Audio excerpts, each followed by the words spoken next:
Cut away. Oh, that is a drop. Oh, almost found success with his first ball. Will only end up conceding one run. Well, that is a fraction sloppy. I've been so impressed with the out cricket that we saw in the first game against Brazil. Yeah, this feels like it was a real chance. Bawa, the player of the match at the last game, is the one that floors that one. Was not an easy chance, but at this level, you're expected to take those. Bawa will regret that. So you put down Gregory Taylor on 18. As we look at this replay again,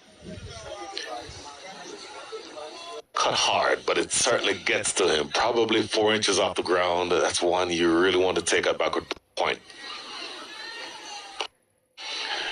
Pull away toward the gap. Won't have the legs to get to the boundary. Come back for the second. So a little bit of action, which is not unexpected with the off-spinner introduced into the attack. Yeah, very good ploy this.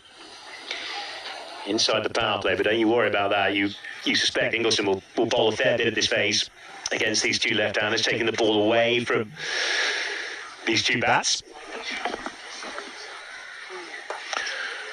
Big wind-up and a miss by Mark, and a drive down the ground by Mark Taylor. Kind of lost his shape there.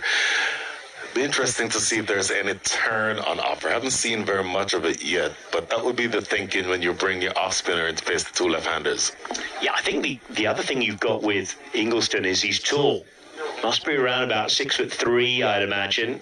We'll get a little bit of bounce as well.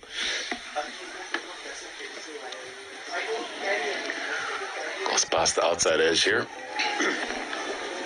But he looks proper, doesn't he, Brian? Just the one over we saw in the last game. 8 bowlers used, all bowl well as well. And everybody can do something here.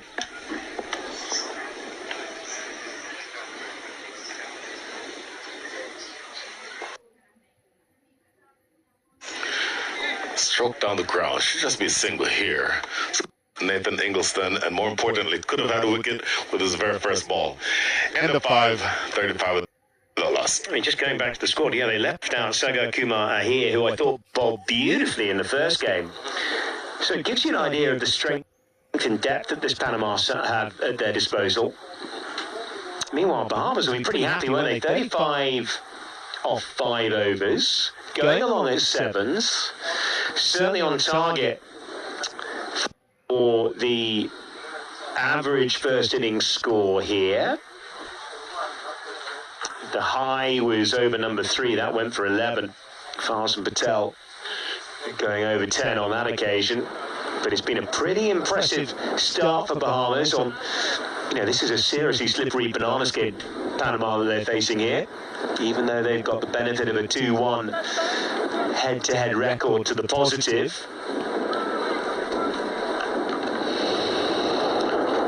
Sticking with spin for last over the power play, this will be Irfan Tarajia.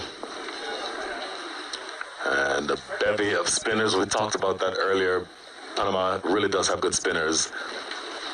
Interestingly, with 2 lefties at the crease, you stay with the off spin. So those are your 2 options right now. Oh my goodness, that almost got chopped on. So almost with the first ball in each of the last 2 overs. Yeah, Tarajia is a good little player. Very dangerous player with bat and ball. Bats in the top 6. Been around the blocks, that's for sure, for this Panama side.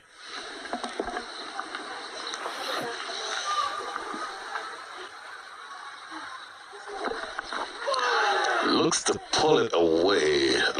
Missing out again, sort of losing his shape, Gregory Taylor. Man they call GT probably wants to play that one with a little bit more circumspection to the new bowler.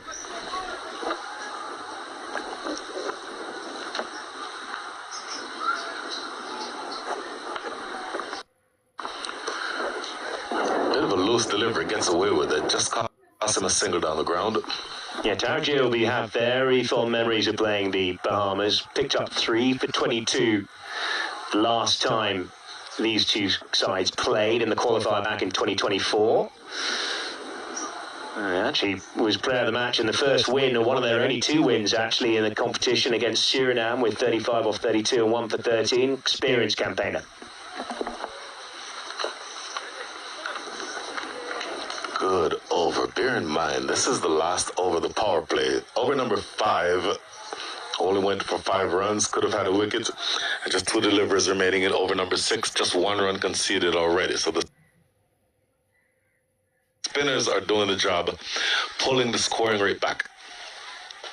Up and over extra cover, and that's going to go for 4. Wow, that's a good shot. Really good shot by Mark Taylor. Just gets the width, doesn't he? Gets the width, and it's only going to go wider as well. Length as well was attractive for him. Let's have another look at this. Just a little wide, just allows him to free his hands through the offside. Nice batting.